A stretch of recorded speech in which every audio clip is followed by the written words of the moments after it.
Bapak Ibu Guru, pada siang hari ini kita diberikan kesempatan walaupun dalam suhu atau cuaca yang cukup panas, kita masih diberikan kesehatan untuk bisa bertemu dalam rangka diseminasi, judulnya apa ya? Ya, berbagai praktik baik implementasi OJL, on the job learning, yaitu 7 jurus PK hebat. Ya.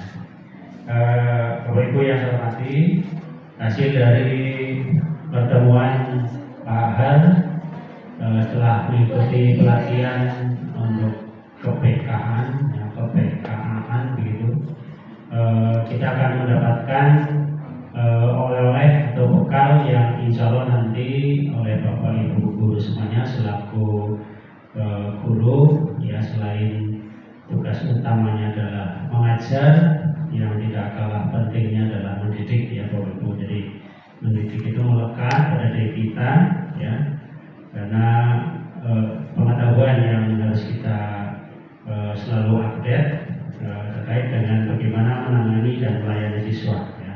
Kemarin baru saja terjadi kepala sekolah menampar siswa yang merokok, gitu ya. Ternyata gubernur dan wakilnya menonaktifkan. Tapi berita terakhir dikembalikan lagi, sudah dimaafkan dan kembali ke sekolah lagi. Nah, ini hal-hal yang seperti ini barangkali perlu kita sikapi. Kita sebagai guru tidak perlu ragu untuk mendisiplinkan siswa, ya. Mendisiplinkan siswa, kemudian mungkin barangkali cara yang harus kita laksanakan atau kita lakukan itu dengan cara-cara yang tidak bersentuhan dengan kriminal, ya. Barangkali itu kriminal, ya. Tapi memang untuk menampar itu termasuk kriminal tingkat rendah, ya, yaitu ringan, ya, tidak. Ya, kekerasan, ya, kekerasan itu. Jadi kekerasan itu ada pasalnya, ya, sehingga pasal itu masuk ke dalam KUHP dan sebagainya atau peraturan-peraturan perundang-undangan, sehingga barangkali ini yang nanti harus kita pahami bersama bagaimana 7 jurus PK yang hebat yang akan disampaikan oleh Bapak Haryanto. Untuk itu kesempatan sepenuhnya saya persilakan Pak Haryanto untuk memberikan diseminasi. Monggo Pak Haryanto.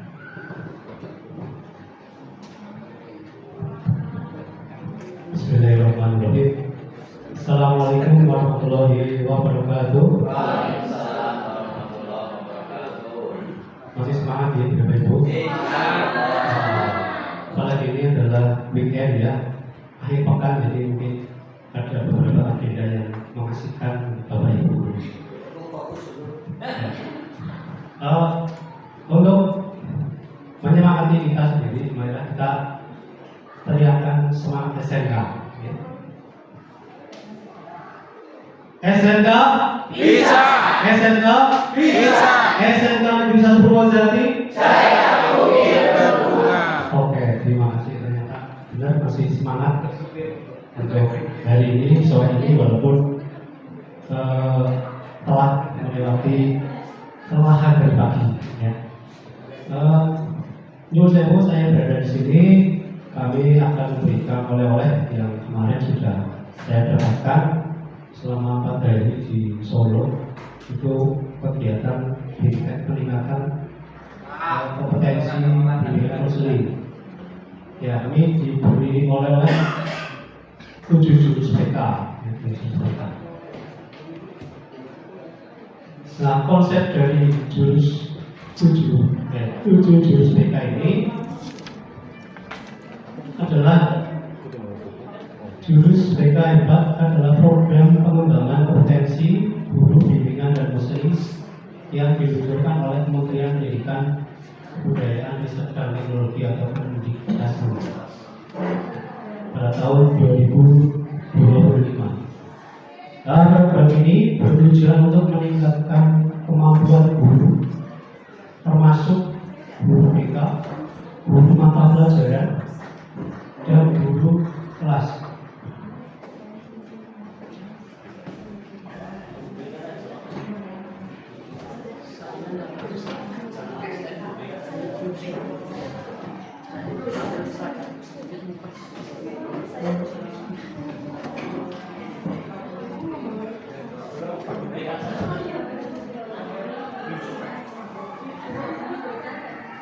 Ya, saya ulangi untuk konsep 7 jurus BK ini memang program unggulan dari kementerian. Jadi nanti ini kenapa kok ada program seperti ini? Karena kementerian melihat bahwa peran guru BK di sekolah merupakan peran yang krusial ya untuk pembentukan sikap dan karakter siswa. Akan tetapi yang kenyataannya adalah antara jumlah guru BK dan siswa itu terpaut sangat jauh ya jumlahnya, sehingga tidak akan mungkin, sehingga nanti adanya pengibasan mencakup guru pelajaran, guru kelas ya, itu nanti akan mendapat pengibasan. Kalau kabarnya seperti itu, termasuk guru kelas berarti guru SD seperti itu. Jadi nanti untuk dibekali kemampuan BK, kemampuan dasar BK seperti itu, yaitu dengan 7 jurus BK itu sendiri. Nah, tujuannya itu untuk meningkatkan kemampuan guru masuk guru BK atau pelajaran membimbing salah holistik, mencakup aspek sosial, karir serta menciptakan lingkungan sekolah yang aman, nyaman, mendukung perkembangan siswa dan individu mandiri, berdaya dan berkarakter. Karena kalau mendidik berkarakter, saya percaya bahwa Bapak Ibu guru mata pelajaran juga sudah mengajarkan itu sebagai figur ya, kemudian teladan untuk anak-anak kita untuk menjadi siswa yang berkarakter. Nah, tapi menurut Menteri itu katanya guru BK salah satu bagian kecil yang juga mendukung pembentukan karakter, sehingga difokuskan kepada guru BK.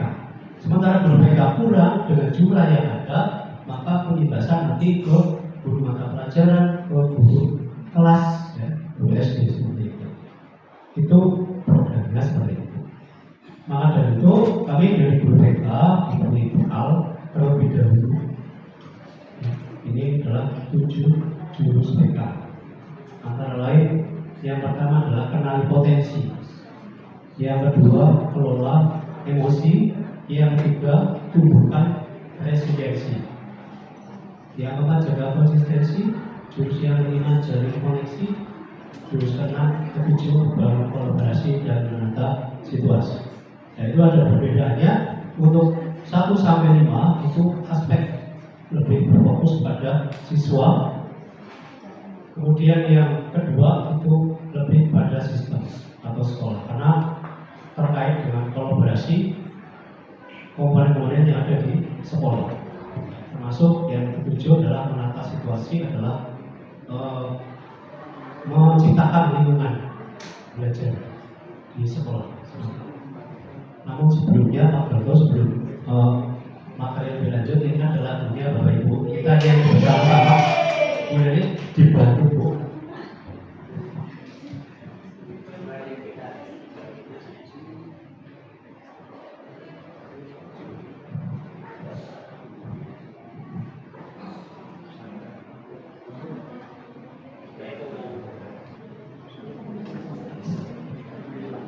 Ya, mohon Bapak Ibu berdiri, kemudian nanti mengikuti gerakan karena setiap jurus itu ada simbolnya ya.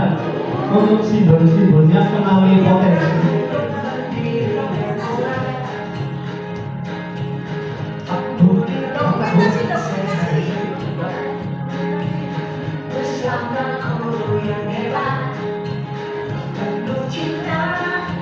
Dan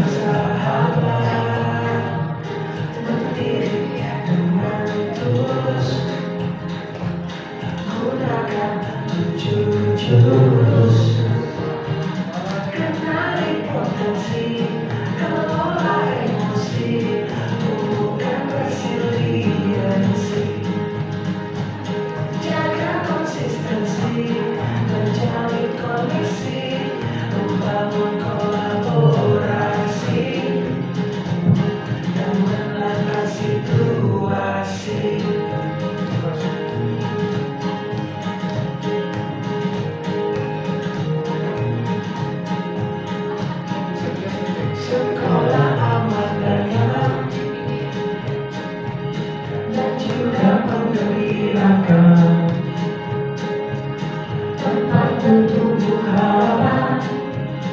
bersama ayo kita wujudkan, mendidik dengan tulus, gunakan 7 jurus, kenali potensi, kelola emosi, tumbuhkan resiliensi, jaga konsistensi, menjalin koneksi, membangun kolaborasi,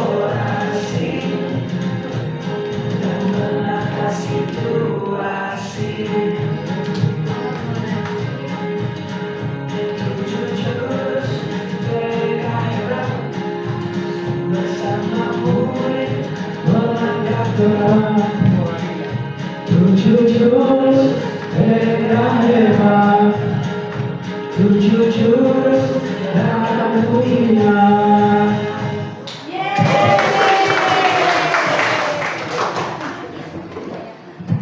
Terima kasih, itu adalah lagu jurus mereka hebat.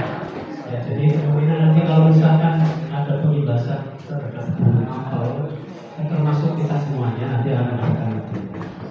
Nanti bisa lebih familiar lagi untuk lagu jurus mereka. Oke, ini sebenarnya kalau saya sampaikan itu satu jurus itu waktunya cukup banyak sehingga ini hanya menyempil saja. Nah, jadi sedikit-sedikit saja tentang 7 jurus mereka. Yang intinya berbagi praktik baik di sini adalah saya sudah praktik, kemudian saya bagikan. Kemarin saya sudah melaksanakan kegiatan 2 praktik dua jurus di sini. Nanti saya sampaikan di sini hasilnya seperti itu. Tapi ini untuk yang pertama kita katanya 7 jurus mereka kok tidak dijelaskan gitu ya. Tapi hanya sekilas-sekilas saja seperti itu. Baik, yang pertama yaitu kenali potensi. Ya. Jadi simbolnya kalau sini kepala ya melihat potensi yang ada di dalam diri siswa itu sendiri. Ya, ini terkait dengan asesmen atau pengukuran. Ya, kita tahu bahwa siswa kita pasti punya minat dan bakat, entah apa itu, pasti punya. Ya. Kita tidak bisa tunjukkan apa yang tidak kita kenali. Jadi yang pertama kita harus bisa mengenali siswa itu sendiri, keadaannya seperti apa, mereka punya kelebihan apa, baru kita kembangkan seperti itu. Kalau tidak, ya itu pemaksaan seperti itu. Jadi kamu nggak bakat tapi dipaksa-paksa, berarti ya nggak full ya, nggak total. Tujuan adalah untuk membantu guru dan murid menemukan kekuatan dan arah terbaik perkembangan dirinya. Dasar semua layak BK. Jadi semua layak BK itu bisa masuk ke situ. Terus Pak. Nah, ini contoh potensi yang ada di siswa kita. Nah, karena di dalam pembelajaran salah satunya adalah kita harus bisa melihat gaya belajar gitu ya. Gaya belajar ada visual, auditori, dan kinestetik. Ya, kalau secara umum memang harus dilakukan dulu di kelas sebelum pembelajaran. Dulu juga pernah dilaksanakan secara bersamaan kelas 10 baru, tapi ya hasilnya harus kita ketik dulu, kemudian terpilah-pilah dulu. Dan nanti saya akan beritahu asesmennya itu menggunakan aplikasi sangat mudah dan itu memudahkan wali kelas dan wali kelas bisa memberikan itu tes, kemudian gaya belajarnya apa saja sehingga di kelas itu punya data. Kelas TPM 1 misalkan gaya belajar yang dominan adalah di visual. Jadi Bapak Ibu dalam memberikan pembelajaran menyesuaikan seperti itu. Nah, itu contoh potensi yang ada. Kemudian yang kedua, potensi yang lain, nah, kecerdasan majemuk. Nah, jadi kita jangan melihat siswa cerdas itu pintar. Pintar dalam arti mengerjakan tugas-tugas pelajaran. Nah, tapi harus diingat bahwa kecerdasan itu ada 8 macam, ya, 8 macam. Ada musikal, kemudian kinestik, smart, dan sampai dengan visual spasial. Nah, ini yang perlu juga Bapak Ibu atau kita semua tahu seperti itu.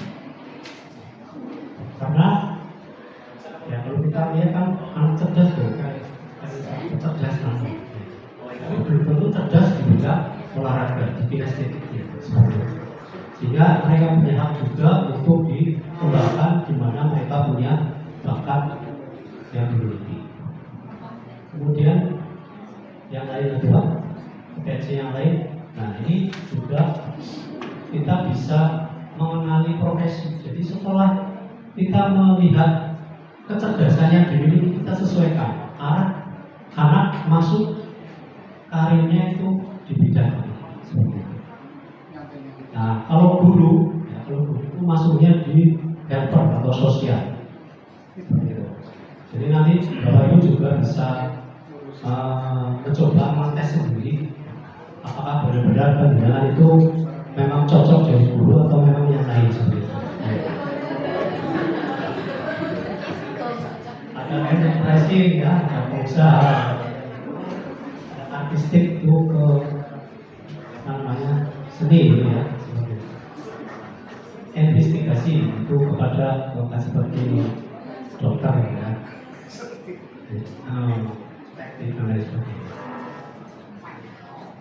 Nah ini nanti bisa diterapkan di siswa ya untuk melihat tadi kecerdasan majemuk, kemudian karir apa yang sebenarnya cocok untuk mereka. Nah dengan menggunakan kalau kita dengan buka itu di Google Aku Pintar, bisa dilihat Aku Pintar, tinggal nanti pilih tes apa, tes gaya belajar atau mungkin tes kecerdasan atau mungkin tes tadi yang penentuan karir itu ada di Google Aku Pintar. Ya, mungkin bisa dilihat juga tidak apa-apa. Kemudian jurusnya kedua yaitu kelola emosi. Agar murid tidak hanya pintar tetapi juga sadar dan tenang. Ini walaupun di dalam kelas kan anak datang ke sekolah itu berbagai macam emosi ya. Emosi itu bukan hanya emosi marah saja, ya, tapi emosi itu bermacam-macam. Ada emosi senang, ya, cemas, takut dan sebagainya. Itu datang ke sekolah ketika mereka dalam keadaan cemas, dalam keadaan takut, dalam keadaan marah, ketika pembelajaran juga kurang maksimal. Nah, ini tujuannya untuk membekali murid dengan keterampilan mengenali, menerima dan mengelola emosi. Lanjut. Nah, itu jadi berbagai macam emosi. Jadi tidak hanya emosi itu marah, ya, emosi itu tidak ada exercises, spirit, jadi berbagai macam. Termasuk ketika sedih, ya itu juga dalam belajar juga kurang maksimal, ya mereka seperti itu. Ya, kemudian bagaimana cara mengelola emosi ketika emosi? Nah, ini contohnya emosi negatif. Emosi negatif. Ketika kita tidak bisa mengendalikan, setelah emosi langsung respon atau tindakan. Nah, ketika emosi tindakan biasanya tidak ada pemikiran yang jernih. Makanya perlu ada yang kedua, ada emosi, ada jeda, kemudian baru respon. Nah, di saat jeda di sinilah nanti diupayakan kita atau siswa kita itu bisa berpikir lebih jernih. Contohnya dengan cara berikutnya, mengendalikan diri dengan merumuskannya. Jadi ketika pas jeda, ya menggunakan merumuskannya. Contoh T, terima tarik nafas dalam-dalam. Terima jangan tolak emosi yang sedang kamu rasakan. Semakin menolak semakin tersiksa. Tapi susah untuk Bapak Ibu ya. Tapi emosi ya biasanya langsung melakukan tindakan seperti itu. Itu dengan merumuskan. Amati bagaimana reaksi yang terjadi dalam kepala. Apakah dia marah, sedih atau takut. Sama dengan aksi. Kemudian sebelahnya ada roda pilihan, itu juga termasuk ketika pas jeda seperti itu. Ya. Yang pertama apologies ya, itu memaafkan. apakah saya memaafkan dia salahnya berat atau tidak pada waktu kejadian. Kemudian walk away ya, pergi lah, berjalan lah ya. Jadi ketika sudah emosi dengan seseorang, lebih baik ditinggalkan, dihindari sementara. Daripada tetap di situ, emosi tetap berjalan. Kemudian sampai dengan yang terakhir ya, kalau satu persatu mungkin masalah. Ya kayak begitu sampai 10 juga itu juga untuk meredakan emosi juga. Lagi emosi dalam arti itu 1, 2, 3 ya seperti itu TOB ya.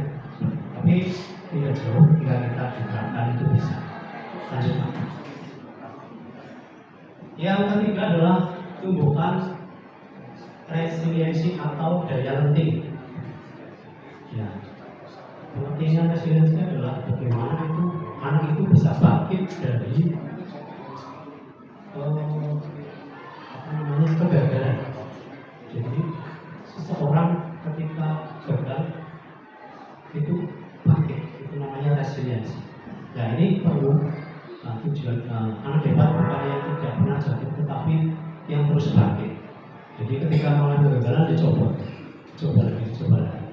Tujuannya melatih murid mempunyai daya tahan saat gagal atau ditolak, kecewa atau tertekan. Ya, kemampuan ini dibutuhkan pada kalangan pada zaman yang penuh tantangan sekarang ini. Nah, sehingga harus memiliki yang namanya growth mindset ya, atau dulu ya pemikiran bertumbuh karena budaya buruk. Jadi kalau pemikiran bertumbuh, jadi kalau fixed mindset itu kalau pemikiran konvensional ya, jadi tetap ya melihat kesuksesan ini ada berbedanya. Kalau fixed mindset saya bisa sukses kita punya bakat. Jadi kalau yang sukses itu karena bakat, itu bukan dari kita. Kalau mindset itu saya bersukses dengan berusaha. Tidak punya bakat bisa belajar, kemudian berusaha. Kegagalan saya menyerah, saya akan coba lagi. Kesulitan saya tidak bisa, saya belum bisa. Ya, kesulitan berarti saya tidak mampu ya, tapi memang saat itu saya belum bisa. Kemudian melihat masalah ya.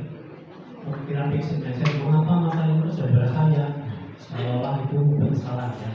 Tapi kalau growth mindset, solusi apa yang bisa saya upayakan? Ada tekad untuk bagaimana menyikapi masalah itu. Yang 3 kritik, saya sakit hati ya, kalau pemikiran fixed mindset. Tapi kalau growth mindset itu terima kasih, saya akan memperbaikinya. Jadi untuk meningkatkan daya lenting atau resiliensi di sini untuk anak kita ada tiga hal ya. Yang pertama adalah positive thinking ya. Yang pertama positive thinking bahwa kegagalan atau masalah yang melanda itu kegagalan itu bukan akhir segalanya.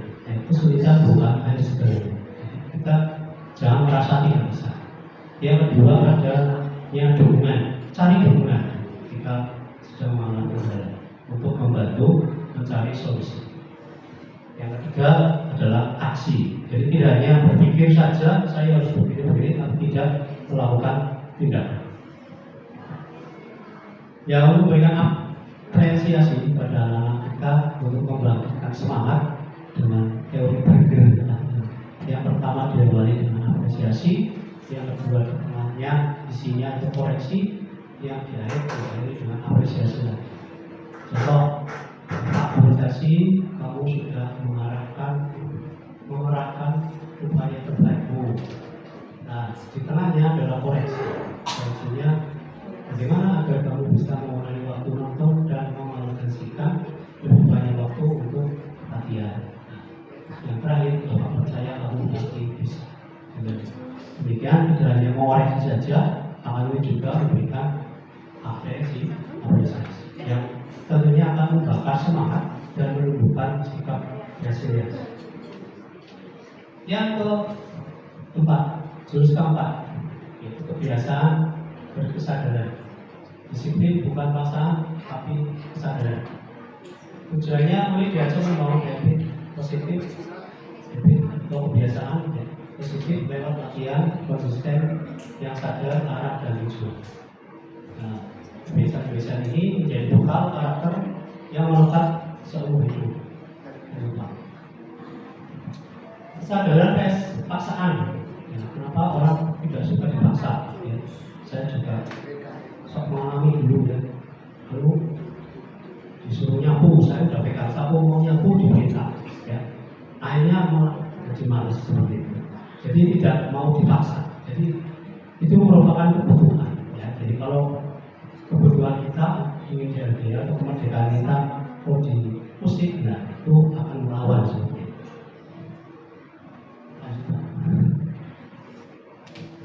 Contoh juga seperti ini. Yang sebelah kiri adalah biasanya dibawa dasar paksaan. Ya. Jadi ditancapkan peringatan seperti itu.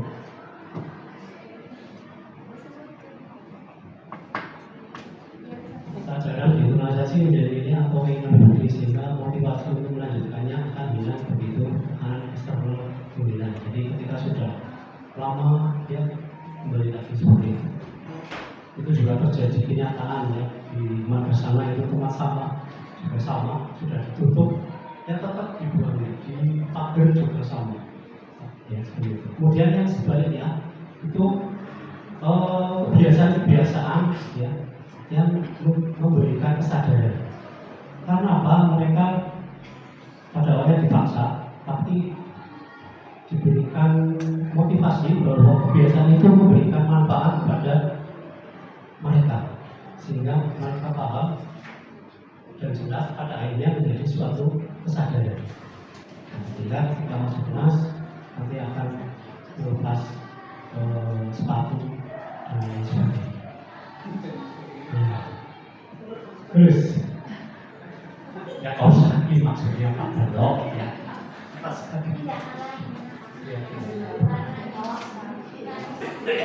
Kan sepatu kau kasih. Ya lanjut Mas. Ya ini juga terjadi. Kamu kadang-kadang juga Bapak Ibu melihat ya tanda-tanda seperti ini. Disuruh tidak, jangan melihat malah tidak. Lanjut Pak. Ya sehingga anak itu punya kita dan anak dan semuanya. Kita sudah punya 10 tombol aja daya perintah dalam diri. Ya kalau berupa ya ini kan kesenangan ya, kebanggaan, keinginan, minat. Ya sebagai contohnya ekstrakurikuler lah ya, kalau anak ekstrakurikuler itu merupakan minat, mereka akan dengan sadar akan menjalankan dengan baik. Jadi tombol minatnya itu tertekan sehingga dia akan terus rajin melaksanakan kegiatan ekstrakurikuler. Kemudian seperti contoh kebanggaan ya, dari semuanya ada pasti kebanggaan 17 Agustus merupakan kebanggaan sehingga tombol kebanggaan atau pride itu tertekan sehingga mereka akan bangga ketika mengikuti seleksi pas Ibra. Tapi kalau tidak, ya hanya seleksi mereka langsung aja tidak bisa sehingga dicoret. Alhamdulillah tidak bisa, tidak jadi ikut pas Ibra. Karena memang tidak ada atau tombol kebanggaan. Sampai dengan kebutuhan manfaat tambahan dan Pak. Lanjut Pak. Ya, untuk pembiasaan berbasis kesadaran ini ada 2 disiplin biasa dan disiplin positif. Kalau disiplin biasa karena faktor eksternal seperti paksaan ya, dipaksa. Kalau disiplin positif karena kesadaran internal tadi, karena memang itu suatu kebutuhan, karena memang itu suatu hobi, kesenangan atau kebanggaan bagi mereka ya, sehingga muncul dari itu. Bentuk kepatuhan ya. Hanya patuh pada saat mendapatkan perintah ya. Kalau disiplin biasa. Tapi kalau disiplin positif adalah menunjukkan rasa tanggung jawab. Kemudian nanti akan berlaku jangka pendek seperti biasa, seperti tadi ya, sama disiplin kalau sudah lama ya. Kalau disiplin positif itu tidak, itu akan jangka panjang akan terus melekat pada mandiri. Yang kelima, jurus yang kelima yaitu jalin koneksi. Koneksi sebelum koneksi, tujuannya melatih keterampilan komunikasi yang benar, saling memahami dan membangun kepercayaan. Ini biasanya hubungan antar guru dan siswa yang dalam membahas suatu permasalahan. Kita harus bisa menjalin komunikasi dengan baik agar siswa di dalam terlibat di dalam percakapan atau konseling itu mendapatkan kenyamanan. Terus, nah ini kita mendengarkan keterampilan mendengar aktif. Ya, keterampilan yang pertama keterampilan membuka percakapan. Ya, ketika kita mengambil siswa karena salah itu tidak langsung kita tanyakan sudah berapa kali kamu melakukan ini, tapi kita buka dulu percakapan untuk memberikan ya kayak chemistry gitu ya, ada jalinan antara guru dan siswa seperti itu. Sebagai contoh, jadi kamu sarapan apa dengan ini? Atau mungkin sekarang kamu baru beli apa mas? Itu adalah membuka percakapan untuk kita bisa dekat dengan siswa, sehingga inti dari yang akan kita eksplorasi masalah yang kita gali, mereka akan sudah nyaman. Kalau ketika sudah nyaman, mereka akan bercerita seperti itu. Yang diawali dengan keterampilan membuka percakapan, dan juga yang kedua keterampilan bertanya. Keterampilan bertanya ini kalau bisa jangan menggunakan pertanyaan-pertanyaan tertutup yang jawabannya adalah ya atau tidak. Kita nanti akan kesulitan ketika akan mengekspresiasi permasalahan yang dihadapi oleh siswa itu sendiri. Atau mungkin Bapak Ibu juga pernah menerima ya siswa perwaliannya bercerita gitu ya tentang masalahnya, yang bisa menggunakan seperti itu. Keterampilan respon, kemudian refleksi, dan yang terakhir adalah menyimpulkan. Jadi yang pertama adalah kita mempunyai hubungan baik di depan, keterampilan membuka percakapan dan lanjut.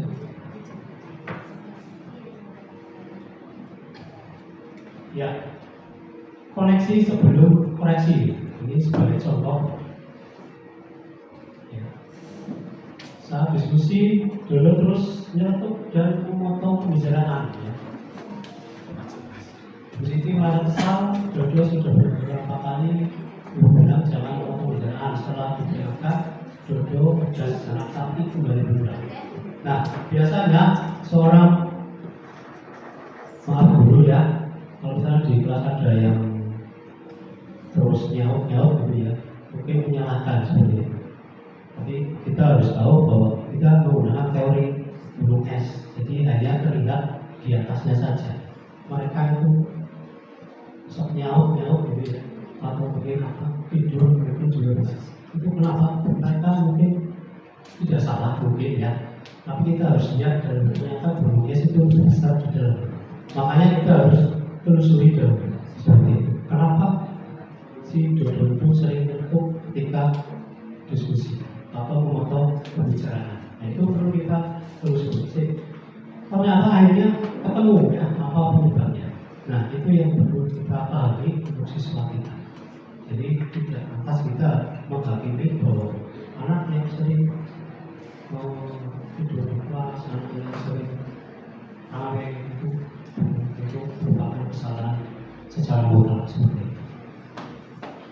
Lanjut. Oh ya, Dodo itu ternyata kenapa tadi Pak? Dari Pak.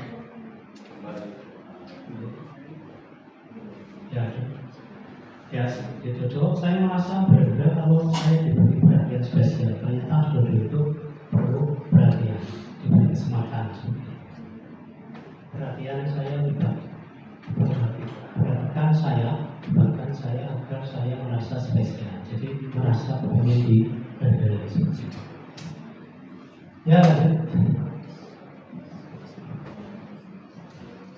ya, kalau yang jadi koneksi itu kemarin saya praktek langsung ya, jadi praktek konseling. Ada yang jadi konselornya, ada yang jadi kliennya, kemudian satu bersama. Jadi praktek konseling menerapkan itu tadi kemampuan bertanya, kemampuan memulai percakapan ya. Itu memang harus dipraktikkan ya. Nah, tahapan-tahapan ini menggunakan pendekatan konseling realita. Yang pertama word atau identifikasi atau keinginan kebutuhan individu. Jadi dalam konseling sebenarnya Bapak Ibu, kita sebagai konselor atau guru yang dimintai solusi itu jangan memberikan solusi ya, tapi siswa yang nantinya akan bisa menemukan. Jadi alurnya seperti ini. Jadi yang pertama adalah keinginannya. Jadi anak itu pengennya apa?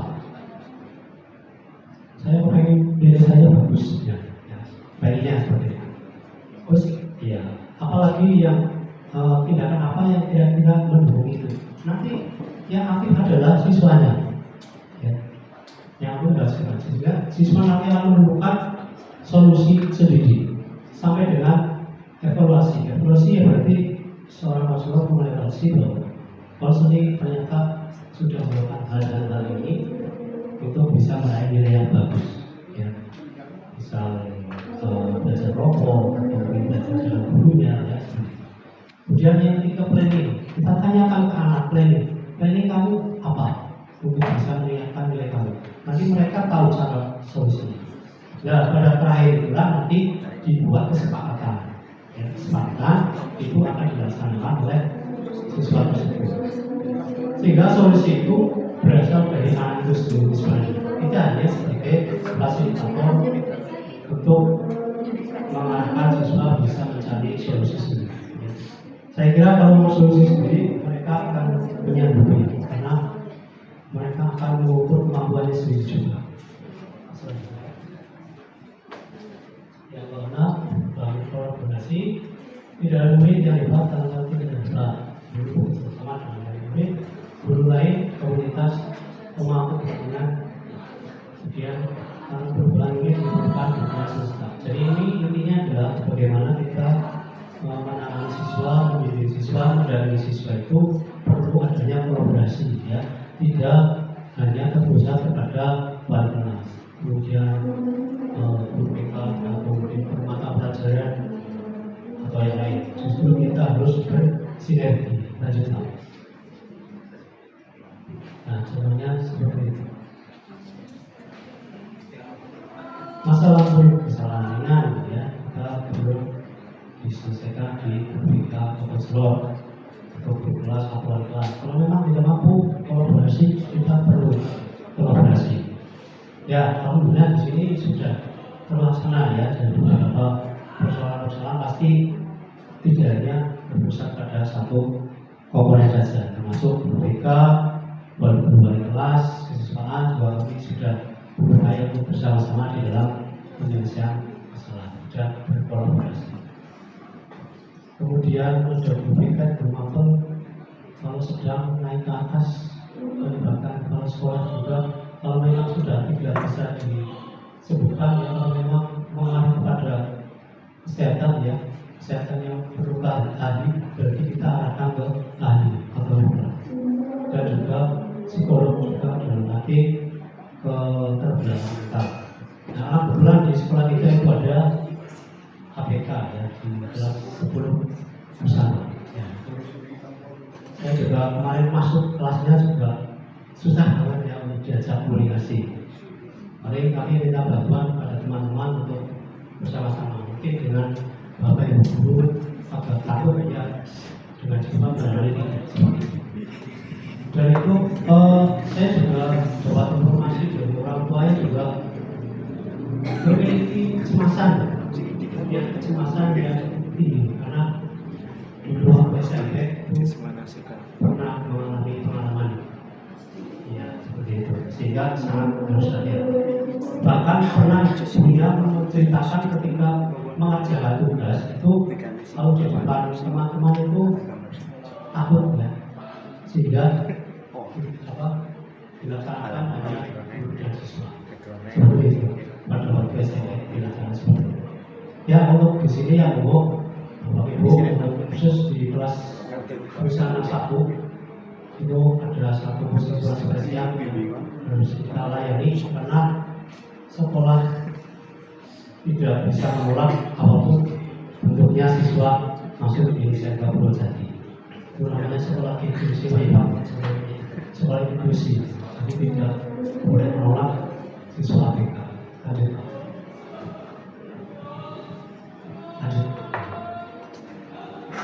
Ya, tujuan pelibatan orang tua sebenarnya seperti ini yang sering dilakukan ya. Ya, meningkatkan efektivitas intervensi melalui hubungan, memperkuat hubungan dan komunikasi dengan sekolah dan rumah, mengurangi miskomunikasi atau resistensi terhadap strategi sekolah, mempercepat deteksi masalah dan pengambilan keputusan. Jadi pelibatan orang tua itu tidak sekedar nanti ditunjukkan kesalahan-kesalahan hanya pada orang tua, tapi kita konfirmasi sebenarnya, konfirmasi pada orang tua bahwa anak di sini memiliki perilaku yang seperti ini. Jadi mungkin disinkronkan di rumah apakah memang itu ada keterkaitannya atau tidak aktivitas yang di rumah. Lanjut. Kemudian yang terakhir menata situasi, artinya lebih kepada sistem ya, yaitu menciptakan lingkungan belajar aman, nyaman, dan mengembirakan. Sebelum anak bisa belajar, mereka harus merasa aman terlebih dahulu. Tujuannya menciptakan ruang belajar yang bebas dari intimidasi, diskriminasi, dan tekanan. Supaya sekolah di tempat pulang bukan pelarian. Jadi merasa nyaman, merasa pulangan rumah. Jadi merasa sekolah itu sebagai rumah kedua. Seperti itu. Aspek aman, ya, aspek aman, nyaman, mengembirakan. Yang pertama aman itu aman dari ranah online, ya, dari media sosial, aman dari bencana, aman dari kekerasan. Kemudian kalau nyaman itu nyaman relasi sosial, hubungan dengan siswa, ya, hubungan dengan guru, ya. Kemudian nyaman sarana prasarana, kemudian nyaman lingkungan. Kemudian yang berikutnya mengembirakan, gembira dalam belajar. Nah, saya kira itu sudah bisa lah ya menciptakan belajar yang mengembirakan, karena termasuk di dalamnya adalah pembelajaran dalam situ. Kemudian gembira dalam minat bakat, artinya mereka tersalurkan ya bakat minat yang ada di sekolah, di fasilitasi. Kemudian gembira dalam bermain, artinya bersama teman-teman mereka merasa nyaman dan mengembirakan seperti itu.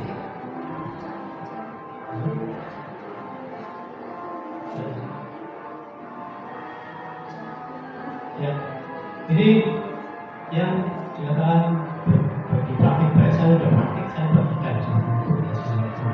Namun sebelumnya penyemangat kita dulu, sebelum katanya saya sudah mulai semangat.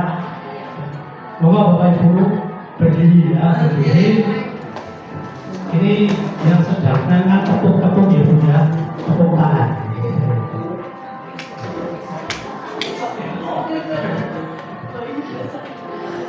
Ya, tepuk tangan satu.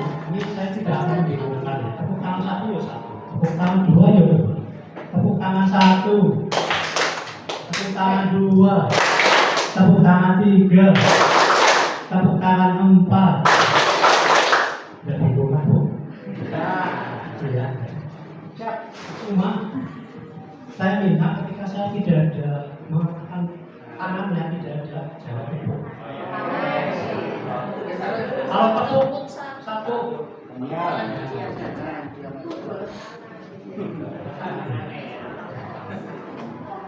Kita mulai ya. Tepuk satu.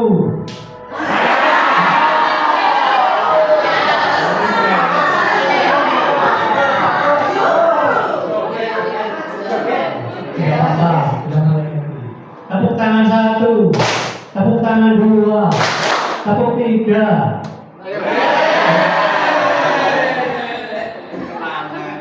Tepuk tangan tiga, tepuk tangan empat, tepuk satu. Oke, sudah fokus ya. Terima kasih sudah kembali.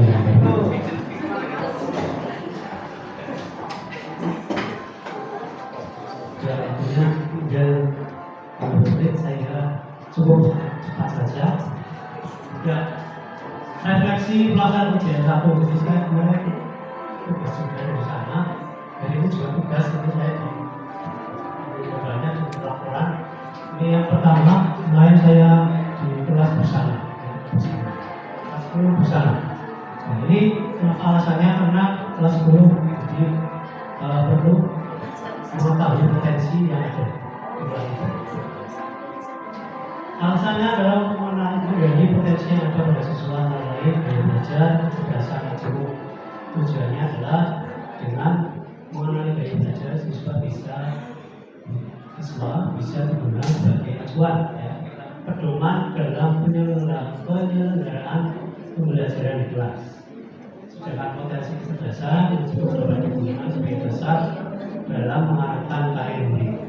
Akan tetapi yang saya lakukan kemarin waktunya tidak sampai ya, baru melaksanakan tes gaya belajar karena waktunya kurang, karena hanya 1 GT 45 menit. Kalau dipraktikkan secara keseluruhan itu sampai 2 jam. Jadi baru satu. Aktivitas yang dilakukan kemarin saya telah melakukan asesmen gaya belajar menggunakan tadi aplikasi aktivitas di Google ya, bisa. Bapak Ibu juga bisa melakukan sendiri mengetes jadi kecerdasan saya itu di mana seperti itu. Gaya belajar saya itu. Kemudian refleksi saya lebarkan ke anak-anak potensi atau gaya belajar yang saya kenali ya. Masing-masing mengungkapkan pendapatnya ya. Apa yang kalian ketahui tentang hasil asesmen itu, kemudian apakah hasilnya sudah sesuai dengan diri kalian. Ada yang sesuai, ada yang tidak, barangkali pengisiannya tidak sungguh-sungguh seperti itu.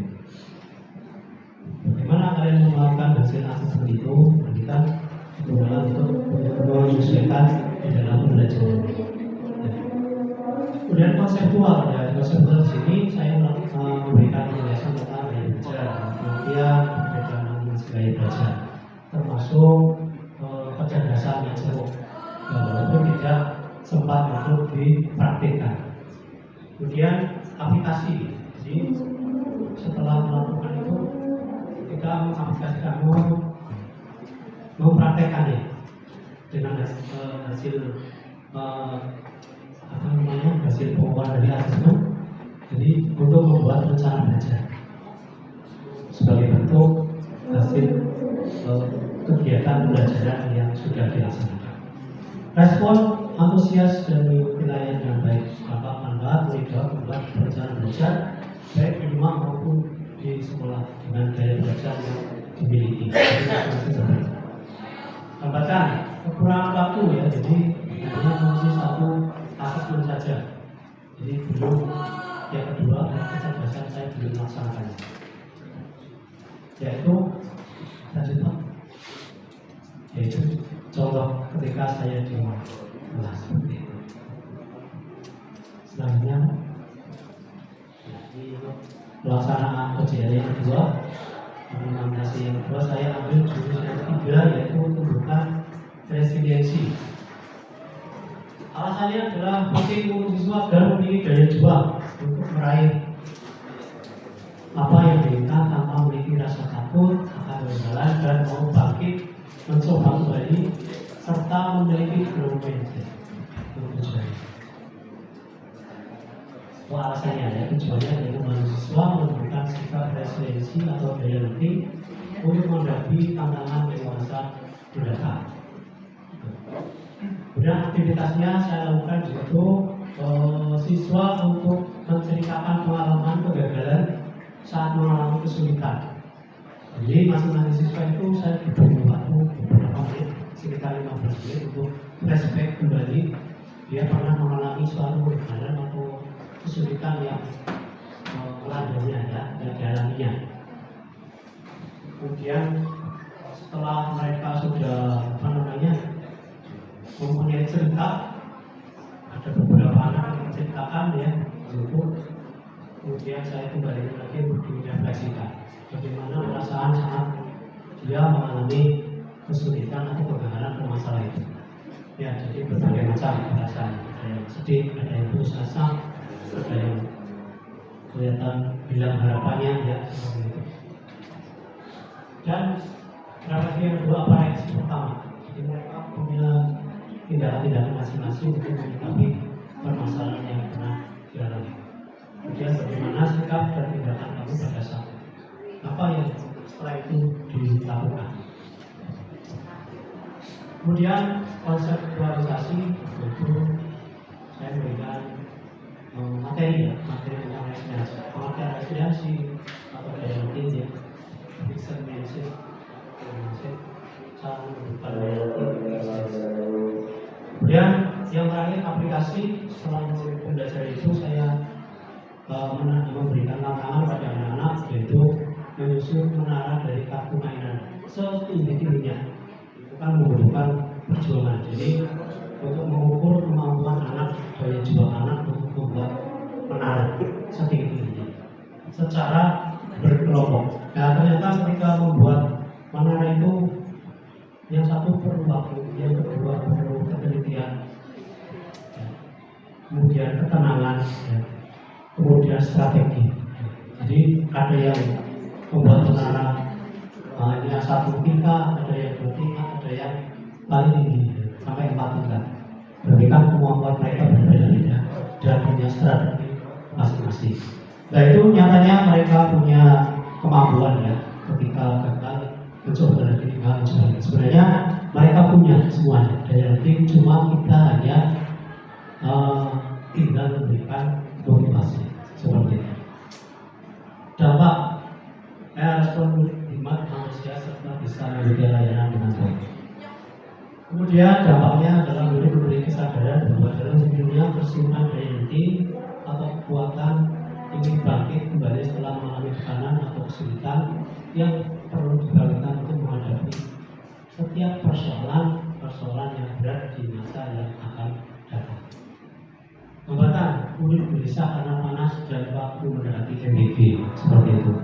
Jadi pas kepada MBB anak juga bertanya-tanya, Pak ini sudah apa ya? Itu salah satunya. Ya, selanjutnya Pak.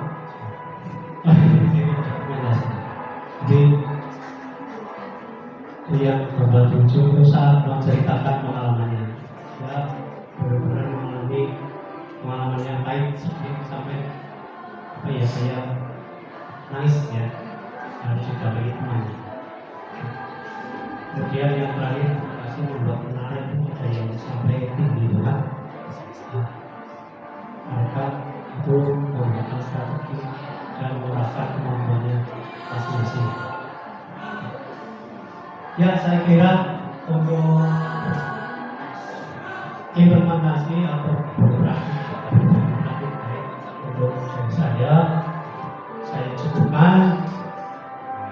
Barangkali mungkin nanti ada permintaan Bapak Guru untuk lebih dalam mempelajari jurus itu dan diterapkan di kelas masing-masing, nanti bisa berkoordinasi seperti itu.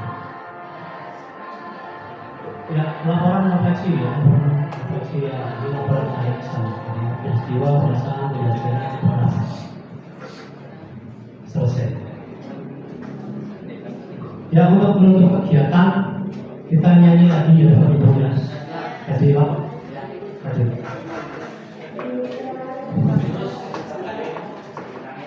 Ya, kita nyanyi lagu 7 jurus sepeda ini dengan menggunakan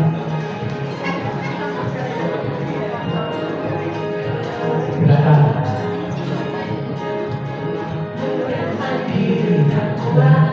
sambil ini Bapak Ibu Tumbuh lingkungan sehat bersamaku yang hebat, penuh cinta dan sahabat, mendidik dengan tulus, gunakan jujur,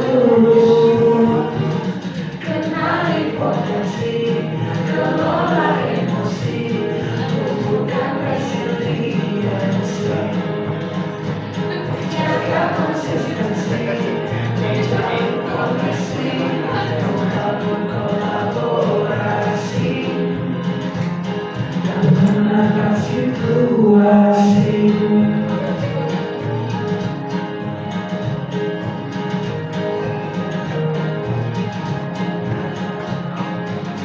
Sekolah aman dan nyaman, dan juga menggembirakan,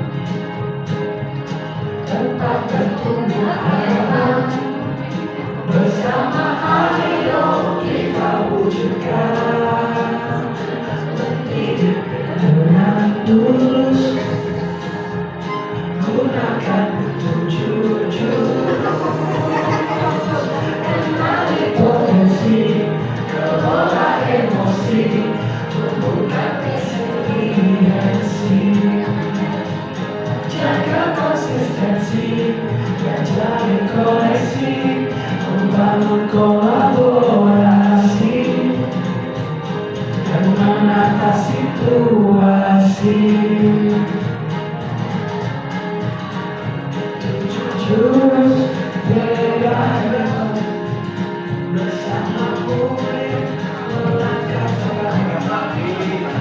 jurus hebat, 7 jurus yang akan ku ingat.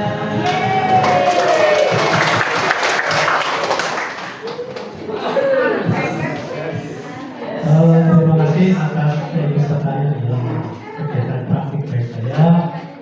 Saya tidak ada pertanyaan di Bapak Ibu karena waktu juga sudah sangat jauh. Terima kasih atas semuanya.